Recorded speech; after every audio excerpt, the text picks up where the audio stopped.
नमस्कार प्यारे साथियों, मैं बिमल सिंह आप सभी का फिर से एक बार बिमल क्लासेस सिविल सर्विसेज के एजुकेशनल फाउंडेशन में स्वागत करता हूं। तो आइए दोस्तों, जैसा कि आपको पता है कि यूपीएससी 2022-23 के लिए न्यू बैच स्टार्ट हो चुका है और हमने पहले स्टार्टिंग की है एनसीईआरटी बेसिक से बिल्कुल, जिसमें कि हमने क्लास 6 के इतिहास को सबसे पहले उठाया है और जिसमें हम सबसे पहले आपका अध्याय 1 भी कवर करवा चुके हैं। उसका वीडियो आप लोगों ने अभी नहीं देखा है तो जा करके एप्लीकेशन में देखिएगा।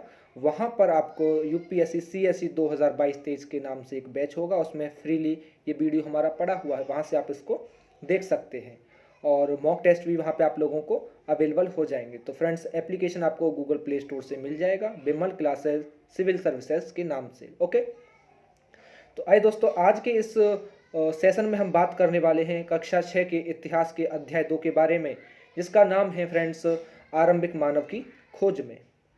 तो चलिए फ्रेंड्स, आज इस अध्याय पर थोड़ा सा चर्चा करेंगे और कुछ प्रैक्टिस क्वेश्चन जो अभ्यास प्रश्न हैं उनको भी हम इसमें चर्चा करेंगे। चलिए,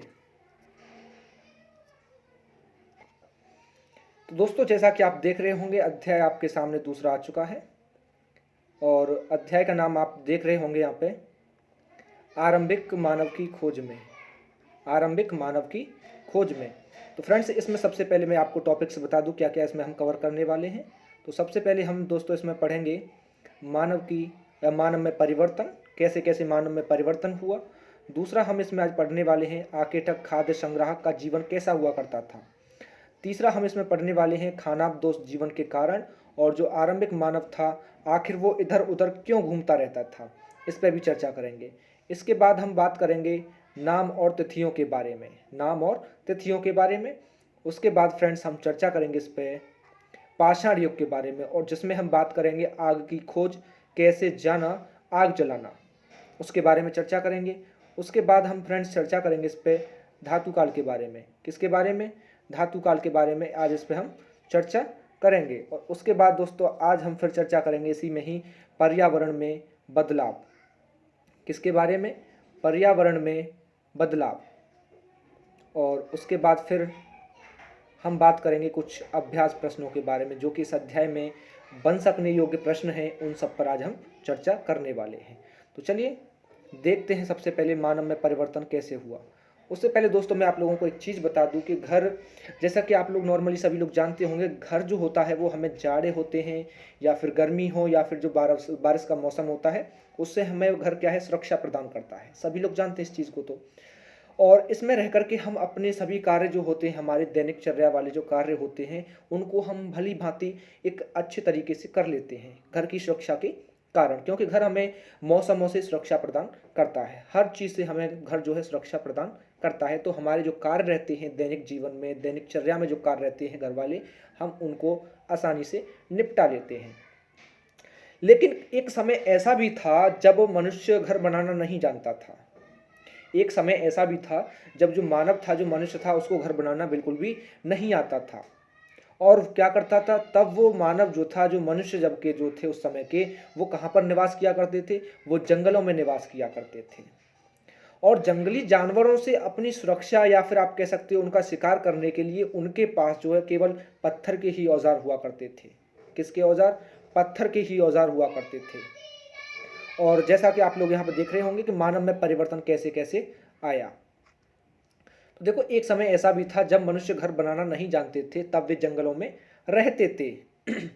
और जानवरों से सुरक्षा, किससे? जानवरों से अपनी सुरक्षा और शिकार करने के लिए, किसके लिए? शिकार करने के लिए उनके पास केवल क्या हुआ करता था? पत्थर के औजार हुआ करते थे। किसके? पत्थर के औजार हुआ करते थे। ठीक है। तो मानव जो शास्त्री हुए हमारे कुछ, तो उनके अकॉर्डिंग अगर हम देखें, जो हमारे मानव शास्त्री हुए उनके अनुसार अगर देखें, तो आज से लगभग 2 करोड़ वर्ष पूर्व, कितने? 2 करोड़ वर्ष पूर्व जो है मानव के विकास की प्रक्रिया जो थी वो प्रारंभ ही हुई थी केवल।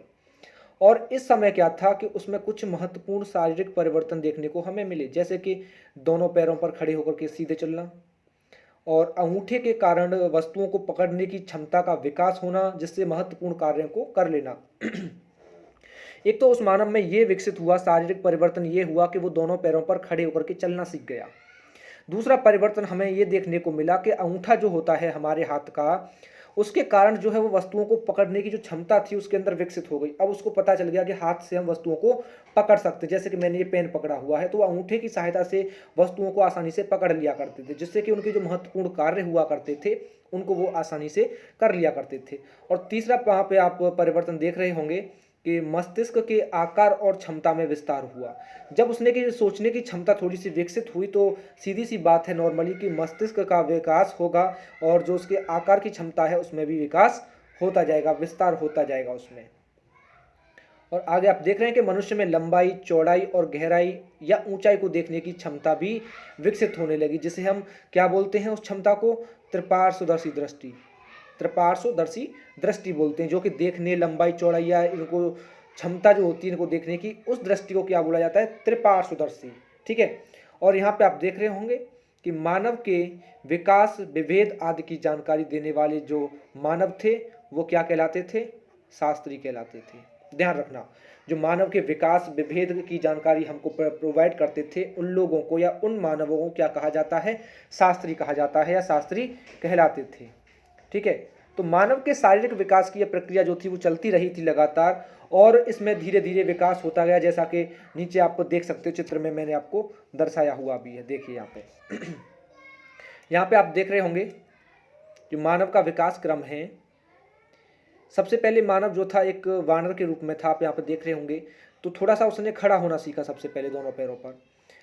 फिर क्या हुआ कि थोड़ा थोड़ा परिवर्तन हुआ, तो जैसे कि इन मानवों के पहले पूंछ भी हुआ करती थी, तो धीरे धीरे वो पूंछ जो थी वो नष्ट होती चली गई और मानव में दिन प्रतिदिन विकास होता गया। अब वो थोड़ा थोड़ा वो मतलब कि सीधा खड़ा होकर के चलना लगा और अंत में आकर के वो एक पूर्ण मानव की तरह मतलब कि चलने लग गया। पूरी उसमें विकसित हो गई, मानव जैसी प्रक्रिया जो होती है पूरे तरीके से विकसित हो चुकी थी। ठीक है। तो ये था हमारा मानव का विकास क्रम। इस तरीके से जो है मानव का विकास क्रम हुआ। आगे आप देखिए कि इन महत्वपूर्ण बदलावों के कारण जो है मानव अपने आसपास के वातावरण और परिस्थितियों के साथ सामंजस्य करने लग गया, यानी कि उसमें ढलने लग गया। जैसा जैसा उसको वातावरण मिला, जैसी परिस्थितियां उसके सामने आई तो उनमें वो जो क्या करने लग गया, ढलने लग गया, सामंजस्य करने लग गया। अब क्या हुआ कि अब उसने हाइट और मस्तिष्क का प्रयोग करना सीख लिया। किसका? अब उसने क्या किया कि हाइट और मस्तिष्क, दोस्तों यहाँ पे थोड़ा सा मिसप्रिंट हो चुका है, तो यहाँ पे हाइट नहीं है वो हाथ होगा। ठीक है ना, क्या होगा, यहाँ पे ये हाथ होगा। देखिए यहाँ पे थोड़ा सा इसको सही करेक्शन कर लीजिएगा, मिसप्रिंट हो गया है, यहाँ पे हाथ होगा। ठीक है। तो हाथ और मस्तिष्क का अधिक प्रयोग करना सीख लिया था मानव ने, और वो जब जा था कि अपनी ज़रूरतों के लिए पत्थर के औजारों या फिर उपकरणों का निर्माण करने लग गया। भाई जब उसने अपने हाथ का प्रयोग करना सीख लिया, मस्तिष्क का प्रयोग करना सीख लिया, तो अब क्या था कि वो जो है अपनी ज़रूरतों के लिए पत्थर के जो औजार होते हैं, जो उपकरण होते हैं, जो हथियार होते हैं, उनका निर्माण करने लग गया। और इन्हीं पत्थर के उपकरणों से जो है हमें इनके होने का पता चलता है कि मानव ने क्या क्या क्रियाएं उस समय पे की होंगी। आइए अब थोड़ी सी बात करते हैं इसके बारे में, आखिर तक खाद्य संग्राहक का जीवन कैसा था। आखिर तक खाद्य संग्राहक का जीवन कैसा था, तो देखिए आखिर तक खाद्य संग्राहक का जीवन। तो आरंभिक मानव जो था वो आखिर तक खाद्य संग्राहक हुआ करता था। इसका मतलब है कि वो भोजन के लिए शिकार किया करता था और कंदमूल जो फल होते हैं उनको इकट्ठा किया करता था, जिससे कि वो आगे आने वाले समय में उनको खा सके। जैसे कि आज उसने भोजन किया तो कल उसको भोजन करने के लिए जो जरूरत पड़ेगी उसके लिए वो बचा करके उसको रख दिया करते थे, या कल के लिए भोजन को इकट्ठा किया करते थे। और आरंभिक मानव किसी खानाबदोश की तरह रहता था, यानी कि एक स्थान से हम कह सकते हैं दूसरे स्थान तक घूमता रहना। अब इसका कारण क्या था, जैसे कि अब एक मानव जो है वो किसी स्थान पर निवास कर रहा है और वहां से खाने के लिए भोजन खत्म हो चुका है, पीने के लिए पानी खत्म हो चुका है, तो वो मानव जो था वो खाने और पीने की तलाश में जो है इधर उधर भटकता रहता था, भोजन की तलाश में। ठीक है ना, तो उस मानव को हम क्या बोलते हैं, खानाबदोश मानव बोलते हैं। और यहाँ पे आप देख रहे होंगे कि आरंभिक मानव के बारे में जानकारी हमें उनके पत्थर के उपकरणों की बनावट से पता चलती है।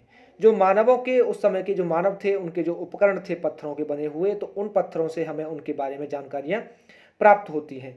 और उनके जो सभी कार्य भी थे वो पत्थर से ही हुआ करते थे, जैसे कि फल फूल काटना, शिकार करना इत्यादि। तो किससे किया करते थे ये लोग? पत्थरों से किया करते थे। और यहाँ पे देखिए, जहाँ लोग पत्थरों से औजार बनाते थे उस स्थान को क्या कहा जाता है? उद्योग स्थल कहा गया था उस स्थान को। जहाँ पे ये लोग औजार बनाने का कार्य किया करते थे पत्थरों से, उस स्थान को उद्योग स्थल कहा गया है। तथा जहाँ कुछ अधिक समय तक लोग रहे, वहाँ आवासीय उद्योग स्थल कहा गया था। आवासीय उद्योग स्थल कहा गया था। कौन सा वाला स्थान? जहाँ पर लोग अधिक समय तक रहे थे। ठीक है, आगे बात करें तो पाषाण उपकरणों को दो तरीके से बनाया जाता था। कितने तरीकों से? दो तरीकों से बनाया जाता था। तो देखिए कौन कौन से दो तरीके थे। एक तो पत्थर से पत्थर काटना यानी कि स्टोन ऑन स्टोन, और दूसरा था दबाव सल्क तकनीक यानी कि प्रेशर फ्लेकिंग। तो देखिए खानाबदोश जीवन के कारण क्या थे, यानी कि आरंभिक जो मानव था वो आखिर इधर उधर क्यों घूमता था।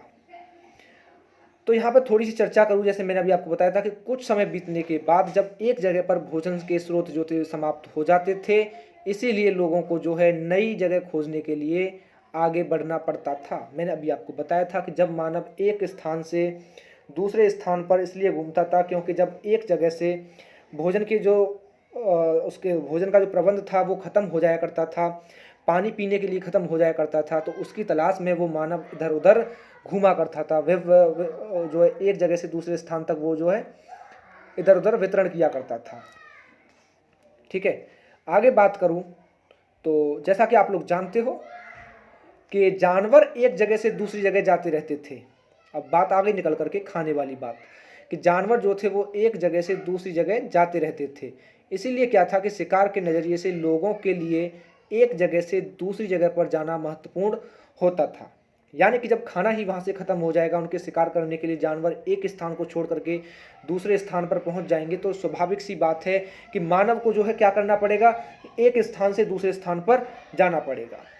और यहाँ पे आप लोग देख रहे हैं कि अधिकतर पौधे जो थे वो मौसम के हिसाब से फलते फूलते थे। क्या कारण था? कि कंदमूल, फल और जो बीज थे वो समुचित मात्रा में पाने के लिए लोगों को मौसम के हिसाब से एक जगह से दूसरी जगह जाने की ज़रूरत होती थी। यानी कि जब मैंने बताया कि मौसम के अकॉर्डिंग पेड़ जो थे वो फला फूला करते थे, तो अब जैसे कोई वृक्ष है जहाँ पर जो गर्मियों के मौसम में फल देता है, कोई सर्दियों के मौसम में फल देता है, तो गर्मियों में वहाँ से ख़त्म होने के बाद वो सर्दियों में दूसरे स्थान पर पलायन कर लेंगे। ठीक है ना। तो कुछ नदियों और तालाब गर्मियों में सूख जाते थे, इसलिए लोगों को पानी की तलाश में कई जगहों पर जाना पड़ता था। मैंने अभी जैसा कि आपको बताया था। तो जैसा कि आपको पता चल गया होगा, गर्मियों के दिनों में क्या था कि तालाब सूख जाया करते थे, तो लोग जो थे वो पानी की तलाश में नई नई जगहों पर जाया करते थे, इधर उधर पलायन करते रहते थे, घूमते रहते थे। ठीक है, और जैसा कि आप लोग देख रहे हैं आगे नाम और तिथियाँ, तो नाम और तिथियों के बारे में देखिए।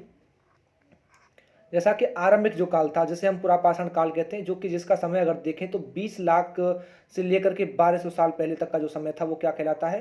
पुरापाषाण काल कहलाता है। और इसे सबसे लंबा काल भी कहा जाता है, क्योंकि इसमें अगर देखा जाए तो 99% जो घटनाएं हैं हमारे इतिहास की वो घटी थी। जो हमारा प्राचीन इतिहास है, जो हमारा आरंभिक इतिहास का जो समय था, उसकी जो घटनाएं थी 99% घटनाएं हमारे इसी समय में घटी थी, इसलिए इसको सबसे लंबा काल भी कहा जाता है।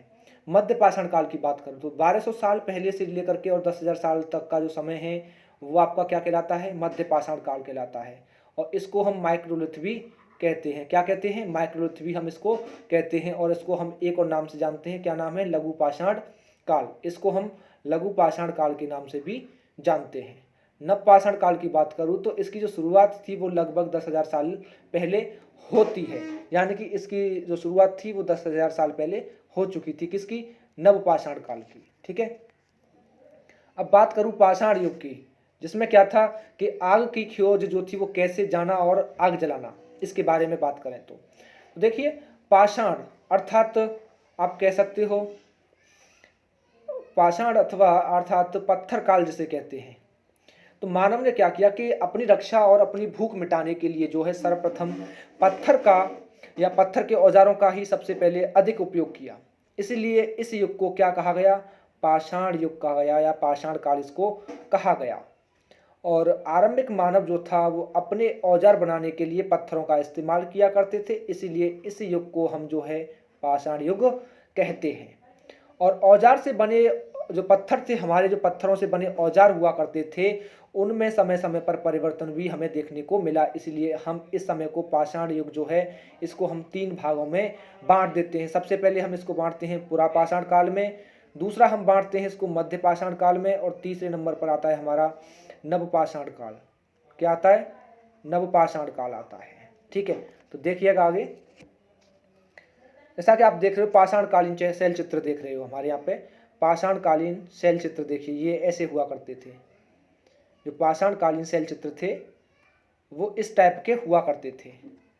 ठीक है, और यहाँ पे आप देख रहे हो पाषाण काल के जो औजार थे वो इस तरीके के हुआ करते थे। तो हमारी शैल चित्र हैं, पाषाण कालीन शैल चित्र। ठीक है, और ये क्या है, यहाँ पे हमारा पाषाण कालीन जो औजार थे इस टाइप के हुआ करते थे। क्लियर है?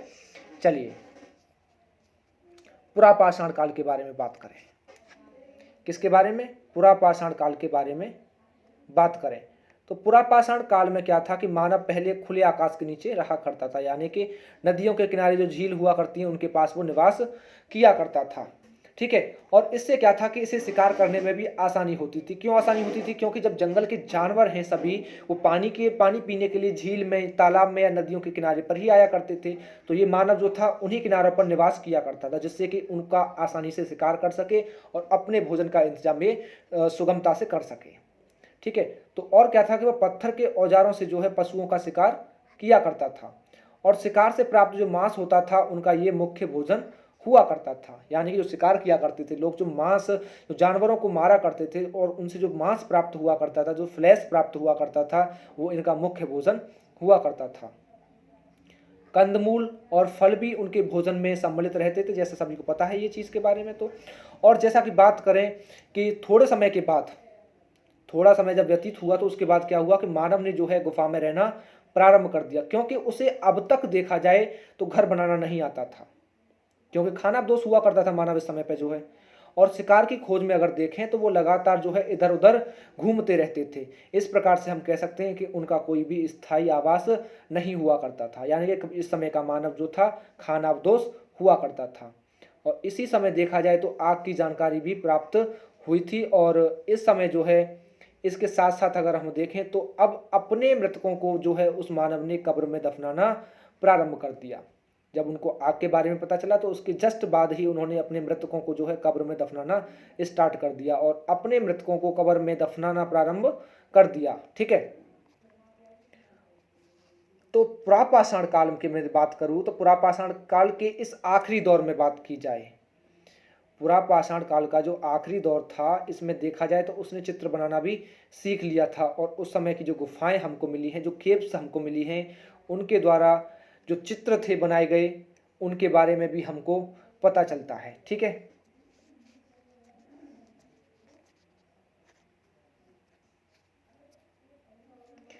किससे पता चलता है हमको? जो इनकी गुफाएं हुआ करती थी उनसे हमें इन मानवों के बारे में पता चलता है, क्योंकि जो इन समय पे जो इन लोगों की जो गुफाएं हुआ करती थी, इन लोगों की जो गुफाएं हुआ करती थी, जो केव्स हुआ करती थी, उनसे क्या है कि हमें चित्र मिलते हैं देखने के लिए सोर्सेज के रूप में, साक्ष्यों के रूप में। तो ठीक है, और इन चित्रों में देखा जाए तो शिकार के जो दृश्य थे वो बनाए हुए थे, जैसे कि इंसान जो था उस समय का जो मानव था वो जानवरों के पीछे भागता हुआ या उनका शिकार करता हुआ या उनको मारता हुआ, ऐसे दृश्य हमें गुफाओं से मिले हैं। और इसी समय क्या था कि मानव ने हड्डी के औजार भी बनाना प्रारंभ कर दिया था, क्योंकि जब उसका थोड़ा थोड़ा माइंड जो था वो विकसित होता जा रहा था तो वो नई नई मतलब के तकनीकें स्टार्ट करता जा रहा था, और ये औजार उसके जो है ज्ञान के या ज्ञान में विकास को दर्शाते हैं। मैंने बताया कि जब माइंड का जब उनका विकास हुआ तो उन्होंने नई नई चीज़ों की खोज करना स्टार्ट किया, तो ये क्या हमें दर्शाता है? उनके जो ज्ञान था, जो दिमाग का जो ज्ञान था उसमें विकास को हमें दर्शाता है। और इस युग में क्या था, मानव झुंड बनाकर ही शिकार किया करता था, जिसे वो आपस में बांट कर खा लिया करते थे। शिकार उन्होंने आपस में मिल करके किया झुंड में, और वो उसको मिल बांट करके खा लिया करते थे। और मानव जो था वो ये समझ चुका था कि तभी जीवित रहा जा सकता है जब वह एक दूसरे के साथ मिल करके चले और इस प्रकार एक दूसरे का सहयोग करने की भावना जो थी इस युग में विकसित हो चुकी थी। मानव ये जानता था अगर हम अकेले किसी कार्य को करेंगे तो ज़्यादा समय तक हम जीवित नहीं रह सकते हैं। इसलिए क्या था कि वो लोग जो थे आपस में मिल करके रहना सीख गए, यानी कि एक दूसरे का सहयोग करना सीख गए, मिल करके कार्य को करना सीख गए। अब क्या हुआ कि जब वह दूसरों के साथ मिलकर चले और इस प्रकार एक दूसरे का सहयोग करने लगे तो इस युग की जो भावना थी या ये जो भावना थी इस युग में विकसित हो चुकी थी। और वहीं पर अगर बात करें तो उत्तर प्रदेश का जो हमारा मिर्ज़ापुर ज़िला है वहाँ से कुछ गुफाएं मिली हैं जहाँ से हमें पता चलता है कि मानव समूह में निवास किया करता था। किसमें? समूह में निवास किया करता था। जैसे कि आप देख रहे हो चित्र, मैंने बताया कि मानव जो था वो घेर करके, किसको घेर करके? जानवर को घेर करके, जैसा कि आप यहाँ पे देख रहे हो। जैसे कि यहाँ पे जानवर आपको दिखाई दे रहा होगा और यहाँ पे क्या है कि जो मानव थे वो देखो झुंड बना करके इसका शिकार करते हुए आप लोगों को नजर आ रहे होंगे। ठीक है, तो इस तरीके से वो लोग शिकार किया करते थे। अब देखा जाए तो कैसे करते थे शिकार, उसके बारे में थोड़ा सा देख लेते हैं। तो आदिम मानव जो था उसके पास ना ही जंगली जानवरों जैसे नाखून थे, ना ही नुकीले दांत थे, ना ही जबड़े थे और ना ही सींग थे। उसकी सबसे बड़ी समस्या थी कि अपने से ज़्यादा ताकतवर जंगली जानवर से रक्षा करना और उनका शिकार करना। भाई हमको पता है कि हमारे सामने अगर कोई समस्या है बड़ी से बड़ी तो हमको डर तो रहेगा, हमारे सामने समस्या है। जैसे कि चलिए अगर आपको कुछ भी नहीं नॉलेज है और जैसे कि हम एक सिविल एग्ज़ाम की प्रिपरेशन कर रहे हैं, हमें उसके बारे में कोई जानकारी नहीं है, तो हमारे सामने वो एक समस्या के बराबर ही मानी जाएगी। तो उन लोगों के सामने भी यही समस्या थी कि अपने से ज़्यादा ताकतवर जानवरों से रक्षा कैसे की जाए, उनका शिकार कैसे किया जाए। तो इसके लिए उन्होंने पत्थर के औजारों का निर्माण करना स्टार्ट किया और उनका प्रयोग किया, क्योंकि उसे पत्थर आसानी से प्राप्त हो जाते थे और ये मानव जो था ये आखिरी तक अवस्था थी मानव की, यानी कि शिकार करने की अवस्था थी उसकी। और इस युग में पत्थर के औजार जो थे वो आकृति में सुडौल नहीं थे, वे बेडौल और भौड़ी आकृति के हुआ करते थे। भौड़ी आकृति का मेरा कहने का मतलब मोतला जैसे बोलते हैं उस आकृति के पत्थर हुआ करते थे। ये पूरा पाषाण कालीन हमारे पत्थर थे। ठीक है, आग की खोज, कैसे जाना जलाना और सीखा, आग के बारे में देख लिए। तो आंध्र प्रदेश की जो कुरनूल गुफा है उससे हमें कुछ राख के अवशेष प्राप्त हुए हैं।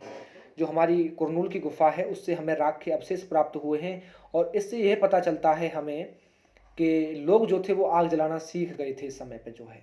और औजार बनाने के लिए भी एक पत्थर और दूसरे पत्थर से वो चोट मारते थे तब जा करके उससे चिंगारी निकलती थी, तो उनको आग का भी ज्ञान हो चुका था।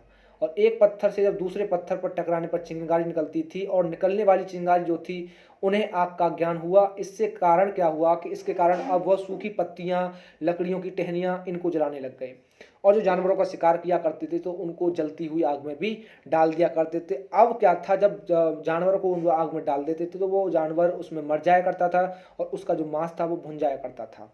अब जब मांस भुन जाया करता था तो क्या था कि अब मांस उनको जो था वो स्वादिष्ट लगने लग गया, तो अब वो जानवरों को जिंदा पकड़ने लग गए। जिंदा पकड़ने के बाद वो सीधा आग में डाल दिया करते थे जिससे कि वो और स्वादिष्ट भोजन अपने लिए बना सके या उसको पका करके खा सकें। तो आग की खोज जो थी वो इस युग की महान उपलब्धि मानी जाती है। जो आग की खोज जो थी वो इस युग की महान उपलब्धि मानी जाती है। ठीक है, तो देखिए यहाँ पर देख रहे होंगे कि पत्थर से पत्थर पर प्रहार कर रहा है मानव जो है और यहाँ से चिंगारी निकलती है। ठीक है, अब बात करें मध्य पाषाण काल की। किसकी? मध्य पाषाण काल की। तो देखिए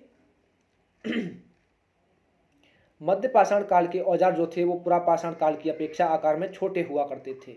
और इस समय क्या था कि प्रकृति में देखा जाए तो अनेक परिवर्तन हुए जिनका प्रभाव जो था वो मानव जीवन पर हमें देखने को मिला। नई परिस्थिति से तालमेल बैठाने के लिए जो है उनके लिए उसने क्या किया कि छोटे उपकरण बनाना प्रारंभ कर दिया। पहले की अपेक्षा जो पुरापाषाण काल था उसकी अपेक्षा छोटा औजार बनाना उसने स्टार्ट कर दिया। और जलवायु भी जो थी वो पहले की अपेक्षा गर्म हुई और फल स्वरूप देखा जाए तो जहाँ जहाँ बर्फ जमी थी अब वो पिघलने लग गई और पृथ्वी की जो उर्वरक शक्ति थी उसका भी विकास हुआ। और क्या हुआ, जब विकास हुआ, जब बर्फ पिघलने लगी, जब मैदान बनने लगे, क्षेत्र बनने लग गए, तो घास और जो वनस्पतियां थी उनके मैदान भी विकसित होने लग गए, घास उगने लग गई। अब घास को खाने वाले जो छोटे जानवर हुआ करते थे जैसे कि आपका हिरण हो गया, खरगोश हो गया, भेड़ हो गया, बकरियां हो गई, अब ये पैदा होने लग गए। अब मानव क्या था कि अपने ही आप उगी घासों को एकत्रित करने लग गया। अब जो घास पहले से उग चुकी थी प्राकृतिक रूप से अब उसको एकत्रित करने लग गया। और इन घासों में क्या था कि कई आज के अनाजों की पूर्वज भी होती हैं और इनका प्रयोग अगर हम देखें तो मानव ने जो है अपने भोजन में भी किया था। जो मानव था उसने इन घासों का जो प्रयोग था अपने भोजन में भी किया था। इस प्रकार से वह अब संग्राहक हो गया। कैसा हो गया? संग्राहक हो गया। और मानव ने जो है इसी समय कुत्ते को पालतू बनाया, और कुत्ता जो था मानव का प्रथम पालतू पशु भी माना जाता है। अब बात करें कैसे हुआ खेती का ज्ञान, जो कृषि थी उसका ज्ञान कैसे हुआ। तो देखिए, पुरातत्ववेत्ता जो है हमारे, उनका मत ऐसा है कि अपने आप जो उगे हुए अनाज थे उनको मानव ने एकत्रित करना शुरू कर दिया। जो प्राकृतिक रूप से अनाज उगे थे उनको मानव ने इकट्ठा किया, और अनाज के कुछ दाने जो थे वो गीली मिट्टी में अथवा इधर उधर गिर गए थे। जब मानव भोजन किया करता था तो ऐसा बात नहीं, जब वो ऐसी बात नहीं कोई दाना ना गिरे तो गिर जाया करते थे। और इन स्थानों पर फिर क्या था कि वही अनाज उगे। जब मानव ने इसे देखा कि जो हमने खाया था वही दोबारा से उगने लग गया है, अब उसको ज्ञान ये हो गया कि इन अनाज के दानों से जो है बार बार अनाज उगाया जा सकता है, यानी कि एक ही अनाज को हम बार बार उगा सकते हैं एक ही तरीके के अनाज से। अब मानव ने क्या किया कि इस ज्ञान का परीक्षण करके देखा, और तब जाकर के उसे खेती का ज्ञान हुआ। तो खेती का ज्ञान जो था वो भी इस युग की मध्य पाषाण काल की एक महान उपलब्धि के रूप में जानी जाती है। ये जो थे हमारे मध्य पाषाण कालीन औजार थे, जो कि पहले की अपेक्षा काफी चेंजेस थे उनमें। ठीक है, बात करें नवपाषाण काल की। किसकी? नवपाषाण काल की। ठीक है, तो पुरातत्वविदों का ऐसा मानना है कि मानव ने जब से भली भांति खेती करना प्रारंभ किया तभी से जो है नवपाषाण काल प्रारंभ होता है। जब से खेती की शुरुआत होती है तभी से जो है एक नया समय स्टार्ट होता है, नवपाषाण काल शुरू होता है हमारा।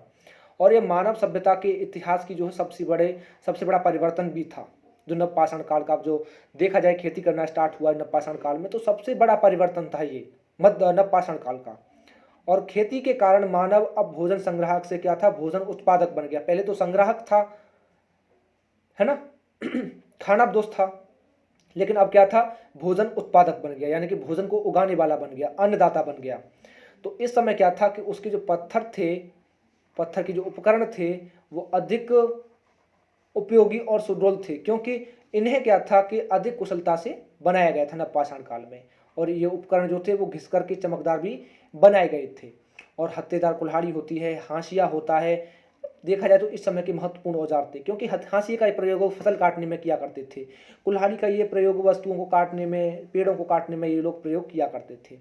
अब क्या था कि खेती के साथ ये लोग पशुपालन भी इन्होंने प्रारंभ कर दिया। और पशुओं का प्रयोग जो था ये लोग मांस के लिए और दूध प्राप्त करने के लिए किया करते थे, क्योंकि जब भाई पशुओं को पालेंगे तो उनको ये मार करके भी खाया करते थे पशुओं को, ठीक है ना, और दूध तो उनको उनसे प्राप्त होता ही था दोनों के लिए। अब देखिए, नवपाषाण कालीन आपके सामने उपकरण भी हैं, है ना, औजार भी आपके सामने हैं। ठीक है, अब बात की जाए यहाँ पे थोड़ी सी,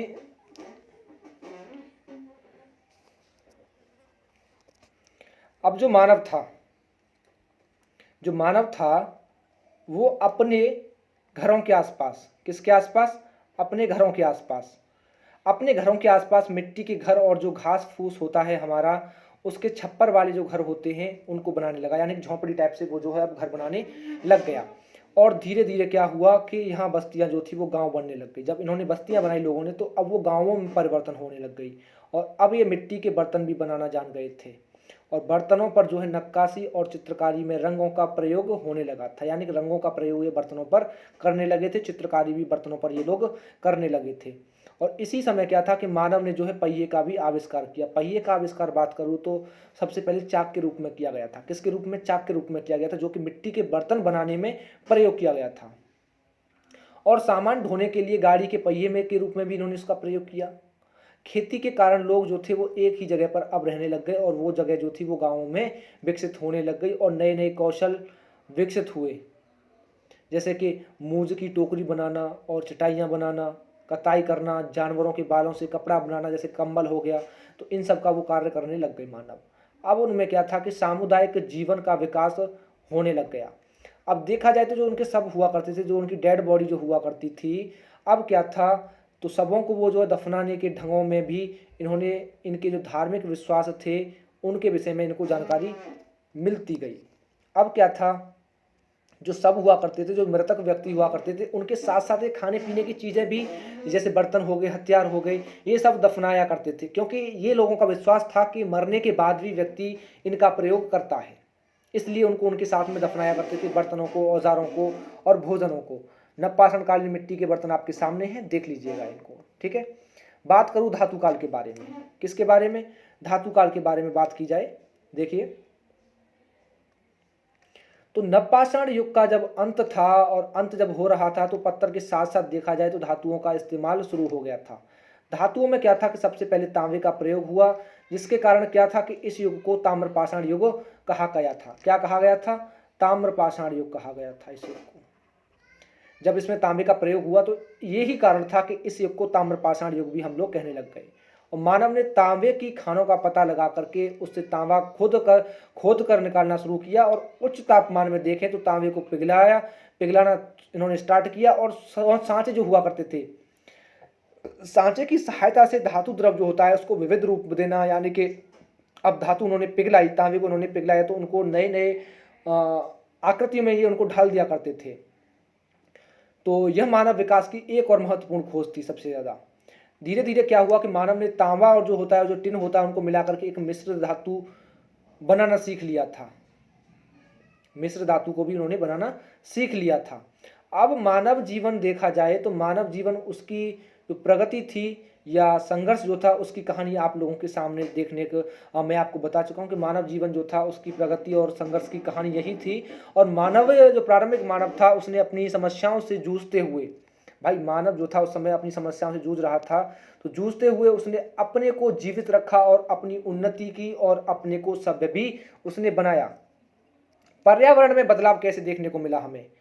तो पर्यावरण में बदलाव अगर हम बात करें इसकी तो देखिए कि लगभग 1200 साल पहले दुनिया की जलवायु जो थी उसमें बड़े परिवर्तन आए और गर्मी बढ़ने लग गई, जिसके परिणाम स्वरूप क्या हुआ कि घास के मैदान बढ़ने लगे और लोग जो थे वो पशुपालन करने लग गए।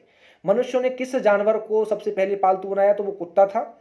और उसके दौरान अगर देखें तो उपमहाद्वीप के जो अलग अलग इलाके थे उनमें अनाज जो था वो प्राकृतिक रूप से उगने लग गया। उत्तर पश्चिम की बात करूं तो उत्तर पश्चिम की जो सुलेमान और जो किरथर की पहाड़ी हैं, जो कि हमारे प्रेजेंट में जो वर्तमान में अफगानिस्तान में है, तो वहाँ के कुछ स्थान ऐसे हैं जहाँ पर लगभग 8000 वर्ष पूर्व स्त्री और पुरुष जो थे उन्होंने गेहूं को उपजाना स्टार्ट किया, गेहूं और जौ को, व्हीट एंड बार्ले को। ठीक है, तो इन फसलों को उपजाना उसने आरंभ कर दिया था। कहाँ पर? अफगानिस्तान में। ठीक है, और उत्तर पूर्व में अगर बात करूं तो जो गारो की पहाड़ियां हैं जो कि आपकी असम में हैं, और जो विंध्य पर्वत हैं वहां पे क्या था? कृषि का विकास हुआ। और विंध्य के उत्तर में अगर हम बात करें तो कुछ ऐसे स्थान हैं जहां से सबसे पहले चावल उगाया गया था, वहां से हमें कुछ ऐसे साक्ष्य भी प्राप्त होते हैं। देखिए, कृषि के पुरावशेष हैं कुछ, इनके बारे में भी बात कर लेते हैं, कृषि के पुरावशेषों के बारे में। तो पुरास्थल आप लोग देख रहे हो, एक साइड में आपके पुरास्थल हैं और दूसरी साइड में आपके अनाज और हड्डियां हैं। देखिए, मेहरगढ़ जो कि आपका आधुनिक पाकिस्तान में, यहाँ से हमें गेहूं, जौ, भेड़, बकरी और मवेशी के साक्ष्य हमें यहाँ से प्राप्त हुए। कोल्डिहवा की बात करूँ जो कि आपका उत्तर प्रदेश में है, तो चावल, जानवरों की हड्डियों के टुकड़े हमें यहाँ से प्राप्त हुए। महागढ़ जो है आपका उत्तर प्रदेश में है, यहाँ से भी हमें चावल, मवेशी यानी कि मिट्टी पर जो है खुरों के निशान हमें यहाँ से साक्ष्यों के रूप में प्राप्त हुए। गुफकराल की बात करूँ तो जो कि कश्मीर में है आपका, यहाँ से हमें गेहूं और चावल के सोर्स साक्ष्य प्राप्त हुए। बुर्ज होम की बात करूं तो ये कश्मीर में है आपका, और यहाँ से हमें गेहूं, दलहन, कुत्ता, मवेशी, भेड़, बकरी और भैंस के अवशेष हमें यहाँ से प्राप्त हुए। चिरांद जो कि आपका बिहार में है, यहाँ से हमें गेहूं, हरे चने, जौ, भैंस और बैल के अवशेष हमें यहाँ से प्राप्त होते हैं। हल्लूर की बात करूं जो कि आपका आंध्र प्रदेश में है, यहाँ से हमें ज्वार और बाजरा और मवेशी, भेड़, जंगली सुअर, इनके अवशेष हमें यहाँ से प्राप्त हुए। ठीक है, पय्यमपल्ली की बात करूं तो यहाँ से हमें काला चना, ज्वार, मवेशी, भेड़ और जंगली सुअर के अवशेष हमें यहाँ से प्राप्त हुए। अब बात करते हैं अभ्यास प्रश्नों के बारे में थोड़ा सा। आई होप आपके समझ में चैप्टर अच्छे से आ गया होगा। तो अब बात करेंगे हम अभ्यास प्रश्नों के बारे में। ठीक है, तो इसमें आपको बताना है पहले प्रश्न में कि निम्न स्थानों में से किस स्थान से मनुष्य के आंखें तक खाद्य संग्राहक होने का प्रमाण नहीं मिलता है? पहला ऑप्शन है आपका भीमबेटका, दूसरा है चिरांत, तीसरा है आपका कुरनूल गुफाएं और चौथा है हुंसगी। ठीक है, तो इसका आंसर जो है आपको खुद सर्च करना है पढ़ने के बाद में, आपके लिए अभ्यास प्रश्न है ये। ठीक है, दूसरा प्रश्न देखिए, दूसरा प्रश्न है इसमें कि पुरापाषाण कालीन औजारों के निर्माण के संदर्भ में निम्नलिखित कथनों पर विचार कीजिए। तो पहला कथन इसने हमको दिया है कि इन पत्थरों के, इन औजारों के बनाए जाने के स्थल जो थे वो उद्योग स्थल कहे जाते थे। दूसरा इसने दिया है कि पत्थर के इन औजारों के निर्माण में प्रयोग की जाने वाली तकनीक को दबाव सल्प तकनीक कहा जाता है। तो उक्त कथनों में से कौन सा कथन सही है, तो उसका चुनाव कीजिए। केवल एक, केवल दो, एक और दो दोनों, इनमें से कोई नहीं। तो आपको जो राइट आंसर है वो आपको सर्च करना है। ठीक है, तीसरे क्वेश्चन के बारे में बात करें तो निम्नलिखित में से राग के साक्ष्य जो हैं हमें कहाँ से प्राप्त या कौन से पुरास्थल से मिलते हैं, तो भीमबेटका की गुफाओं से, कुरनूल गुफाओं से, कोल्डीहवा से, हुंसगी से। चौथा प्रश्न है मध्य पाषाण युग में जलवायु परिवर्तन से आए नए बदलावों के संदर्भ में निम्न कथनों पर विचार कीजिए। तो पहला दिया इसने, बादल बदलावों से तापमान में वृद्धि हुई और घास के मैदान जो थे वो विकसित होने लग गए, और इसी काल में मछली जो थी भोजन का महत्वपूर्ण स्रोत बनी, और तो गेहूं और धान जैसी जो अनाज थे वो प्राकृतिक रूप से उगने लग गए। किससे? प्राकृतिक रूप से। तो उपर्युक्त कथनों में से कौन सा सत्य है? केवल एक, केवल दो और तीन, और उपयुक्त सही। ठीक है, तो कौन सा राइट आंसर है वो आपको सर्च करना है। ठीक है, आगे बात करूं पांचवें प्रश्न के बारे में, तो कौन सा पुरास्थल प्रागैतिहासिक शैल चित्रकला के लिए जाना जाता है? तो पहला ऑप्शन है अमरावती, दूसरा बाग की गुफाएं, तीसरा भीमबेटका और चौथा अजंता। तो कौन सा राइट आंसर है वो आप सर्च कीजिएगा। ठीक है, अगले प्रश्न में दिया है छठे प्रश्न में कि सूची 1 को सूची 2 से सुमेलित कीजिए और नीचे दिए गए कूटों का प्रयोग करके सही उत्तर का चयन कीजिए। सूची 1 और सूची 2। यहाँ इसने कहा है पुरापाषाण काल, यहाँ पे काल होगा। ठीक है, तो शुरुआत जो थी 10,000 वर्ष पूर्व हो चुकी थी। मध्य पाषाण काल 20 लाख वर्ष पूर्व से 12,000 वर्ष पूर्व। मध्य पाषाण काल 12,000 वर्ष पूर्व से 10,000 वर्ष पूर्व। उत्तर पाषाण काल 2500 वर्ष पूर्व से 1900 वर्ष पूर्व। अब इसको आपको मिलान करना है, सुमेलित करना है, जो आपका कूट सही बनेगा वो आपका राइट आंसर होगा। ठीक है, ये आपको खुद से करना है प्रश्न। अगला प्रश्न देखिएगा,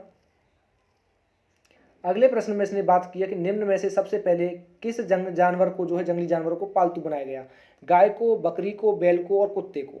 तो इसका राइट आंसर भी आपको सर्च करना है। ठीक है, 10वें प्रश्न में कहा है सूची 1 को सूची 2 से सुमेलित कीजिए और नीचे दिए गए कूट का प्रयोग करके सही उत्तर को चयन कीजिए। ठीक है, तो दो सूची आपको दे रखी है, देखिएगा। पहले में आपको पुरास्थल और दूसरे में अवस्थिति। तो मेहरगढ़ उत्तर प्रदेश, कोल्डीहवा कश्मीर, चिरांद पाकिस्तान और गुफकराल ठीक है बिहार। तो इनको आपको सुमेलित करना है, जो आपका सही कूट बने वो आपका राइट आंसर। ये आपको खुद से प्रश्न करना है। तो ये इसके अभ्यास प्रश्न थे दोस्तों, और आई होप आपको ये लेक्चर अच्छे से समझ में आ गया होगा और मे भी आपको अब एनसीईआरटी को भी हाथ नहीं लगाना पड़ेगा। ठीक है फ्रेंड्स, और जो भी हमारा पेड सब्सक्रिप्शन ज्वाइन करना चाहते हैं वो ज्वाइन कर सकते हैं, जिसका लिंक आप जो है स्टोर सेक्शन में जाइएगा, वहाँ आपको मिल जाएगा। और कांटेक्ट आप हमें कर सकते हैं, इस नंबर पर आप हमें व्हाट्सएप मैसेज भी कर सकते हैं हमारे पेड सब्सक्रिप्शन में ज्वाइन होने के लिए। 7895860463 पर आप हमें व्हाट्सएप मैसेज भी कर सकते हो। तो चलिए फ्रेंड्स, मिलते हैं अगली वीडियो में। बहुत बहुत धन्यवाद।